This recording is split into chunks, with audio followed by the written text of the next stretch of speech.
Hey guys, Wilson here.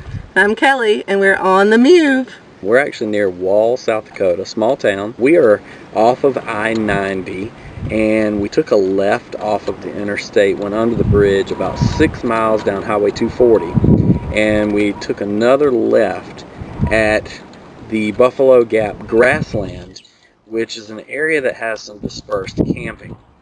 Now, this particular camping is free. There are, of course, no amenities here. You just have National Forest Service land, and it's kind of in the middle of a cow pasture, right on the wall of the Badlands National Park. And the views just don't get much better. So again, we're about 6 miles outside of town, and we're only a mile from the gate to get into the Badlands National Park. It's a pretty cool place. It's called the Nomad View Dispersed Camping area. The road in, there's actually two ways in. If you take the first left at the pond, it's a little, it's doable, but there's a hill there, and it's a pretty good sized hill. I really don't advise that route. Going down to the second entrance, you'll see 3 big radio towers. Take a left there, and then once you come in, just wind your way towards the right. There'll be a little Y intersection there. One way it goes up to the towers. You don't want to go up there. There's a small marker that says no further travel. But if you take a right, you'll come on up, and then you'll get to the wall, and the road goes left and right. We decided to turn right. There's a nice turnaround at the end of it, so you can kind of check out all the campsites on this end. You can park anywhere on both sides of the road, and you'll be good. Of course, if you're on the wall side, you have great views like we have today, and it's pretty awesome. You see a couple fifth wheels probably behind us. They pulled in earlier today, and any size rig can get in here. We saw Class A's, we've seen fifth wheels, travel trailers. Even tent. Yeah, tent campers. We had a tent camper come in last night, put up his tent right next to us. He was from North Carolina, spent the night and took off. A lot of people stay for 1 night, 2 nights, and they leave. We're here for 3 nights, and I think that's good timing for this particular area. The road is kind of bumpy, but very doable, as I said. The only advice I would give you about that road is if it has been raining or it is forecast to rain, then you might have some issues getting out. If you'll search on YouTube for this particular area, you will see some videos about that, and people get stuck, and you'll have to call a tow truck.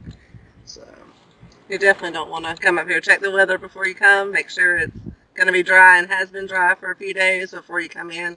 And if you do that, you'll be totally fine. yeah, the one other thing is it is windy up here. So we're here in June, and it's very windy. First day we were here, the wind was blowing about 20 to 25, and then gusts of 30 to 35 miles an hour. And, you know, it's enough to notice. We haven't had any issues, and I think the wind blows constantly here all the time. In the evenings, it will calm down.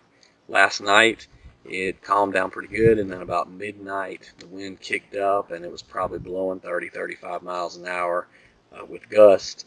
And, you know, you could feel it. In fact, it woke us up, but then we went back to sleep because it's just the normal around here. No big deal. I would advise kind of positioning your camper in a certain way. You know, try to align it with the direction of the wind, and it might help out a little bit. You have your view here. You can't beat the view. It's $1 million view. And we really enjoyed the quiet. There's people around, so you don't feel like you're totally alone if you like that. But you also have the space where you are to yourself. And so I would definitely recommend it since it's free, and you're right outside of a national park, and you don't have to pay anything for a fabulous view. Yep, fill your tanks up with water, come on, and you'll be good. Again, you're just about a mile outside the Badlands National Park, and you can do most of the trails in the Badlands National Park in 2 to 3 days. We're staying 3 nights. We've done almost all the trails except for the long trails, and we could have done that today, but kids maybe didn't want to do the 10-mile hike, so we decided we'd wait and save some of that energy for later on. But it's a great place to hang out. The evenings are just awesome. Last night the stars were just unbelievable. Very few lights out here. You can even see the satellites coming across the sky.